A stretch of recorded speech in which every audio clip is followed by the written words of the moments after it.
separating emotion from the actual discipline of practicing business and making decisions is extremely important, because if you look at a situation emotionally that's frustrating and you're not where you want to be, you can oftentimes talk yourself out of it by saying this is never going to work, blah, blah, blah, blah, blah, and give yourself all the negative ammunition you need to shut it down. And that comes from a place of emotion, not logic.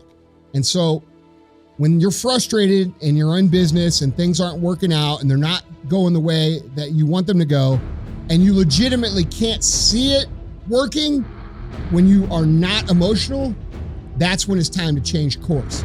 But the reason most people fuck up is because they do that too soon when they're highly charged emotionally.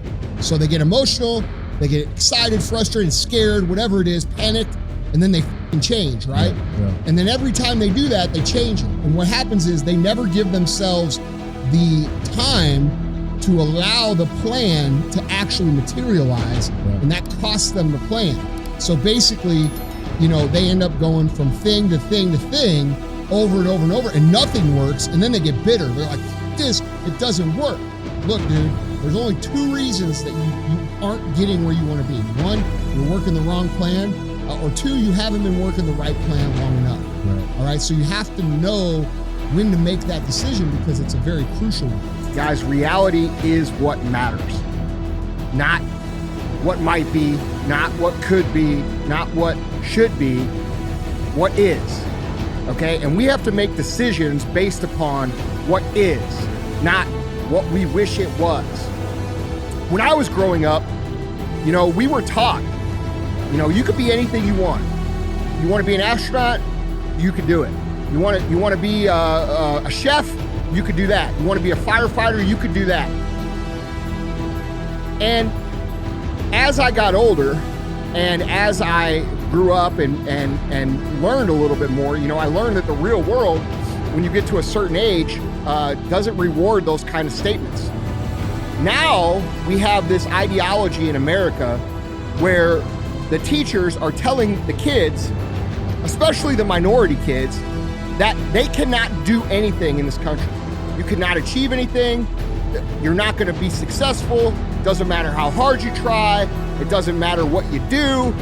And dude, I think that's the biggest travesty that's going on in our world right now, because we as adults should be encouraging these kids. We should be teaching these kids what is truly possible, instead of squashing their dreams, squashing their mentality, and squashing what they believe they're capable of before they even go out and try. You're not understanding that the adversity, the struggle, the hard times, the difficult things, the frustration, those are the things that create our skill sets. Those are the lessons that we learn that give us the skills to then put the skills into play and produce a better life. And if you think about it, it makes sense why we avoid the adversity, right? Like why we run from it. Our whole lives are all, taught around convenience, quick, easy, fast fix. Every piece of marketing that we see out there is about results now. And the truth of the matter is life just doesn't work that way, guys. It's not a realistic way of thinking. There's not one thing that's great in your life that you got without having to push through something. Tell me one thing in your life that is great that came as a result of being comfortable. Because everywhere I look and everywhere I see in today's society, everybody's doing everything they can to be more comfortable, right? They're looking for the more convenience. They're looking for the quicker. They're looking for the faster. And see, there's opportunity in that for those of you that want to get better. Because I'm going to tell you right now, all the great things in my life, all the great things in other high achievers' lives, all the reasons that these successful people that you look up to, that you aspire to be like, are the way they are, have all come from a place of being uncomfortable. That's just a fact. Okay, so understand that when you're trying to avoid the pain, when you're trying to avoid the struggle, when you're trying to avoid the hard things in life, you are actively choosing to be average. You are actively choosing to be mediocre. And you are actively choosing to move further away from what you want in life. The easy route never pays well. The only route in life that pays well is the hard route, the struggle, the pain, the frustration, and the overcoming of those things. And not only do they pay, they fulfill you as well, because it shows the people around you. It shows your kids, it shows your brothers, your sisters, your friends, your community, what is possible. And there's nobility in it. And one of the things that I see people do is they don't understand that you should actually be seeking out the proper obstacles that are going to teach you the lesson and embrace them so that you can be better. Because, dude, we could talk about and whine about and cry about everything in our lives, but there's only one thing that's going to change it, and that's actually taking action towards the place that you want to go. What you put in will produce the output.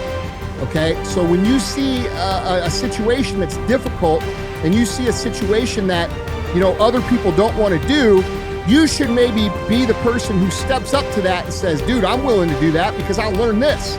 I'm willing to take on that because I'm willing to get this skill. I'm going to endure this adversity because I know it's going to make me stronger. All right, so look at these as an opportunity for you to grow as opposed to something that you should run away from because it's going to be difficult. We all have that monster that lives in our head.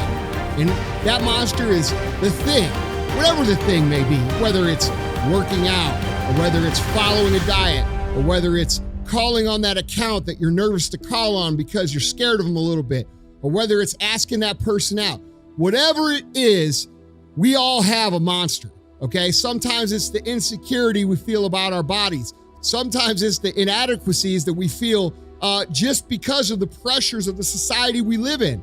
Sometimes we're just pissed off and we don't know why. And whatever that why is the monster, okay? These are the things that keep us up at night.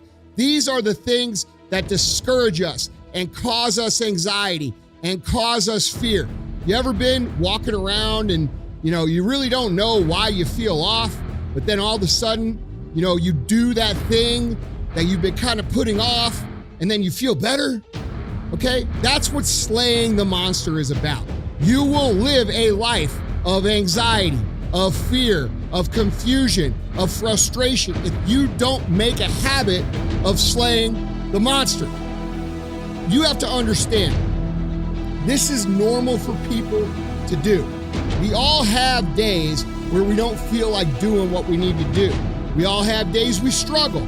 We all have days that we dread getting out of bed. We all have these days, guys, every single one of us.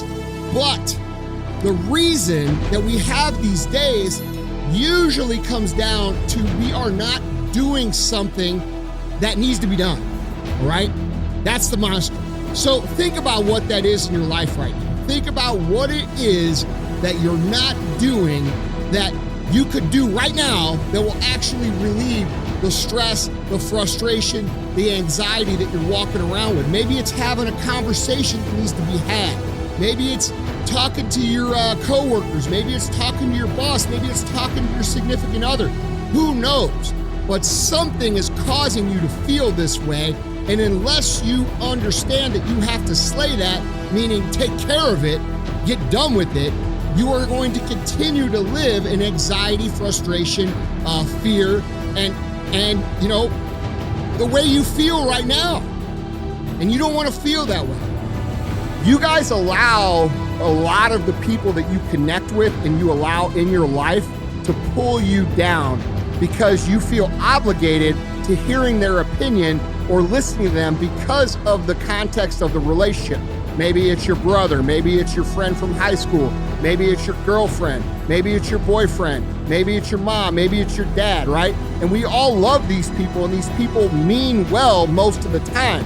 And what they don't understand is when they criticize us for having a little success or laugh at our dreams, what does that make us do? It makes us pull back. It makes us get more conservative. It makes us not say what we want. And I can promise you, if you can't say what you want, you'll never achieve what you want. You guys have to understand that it is okay to believe in yourself. It is okay to say, I'm going to do this. It is okay to celebrate your successes. Winning in life in any area is a great thing.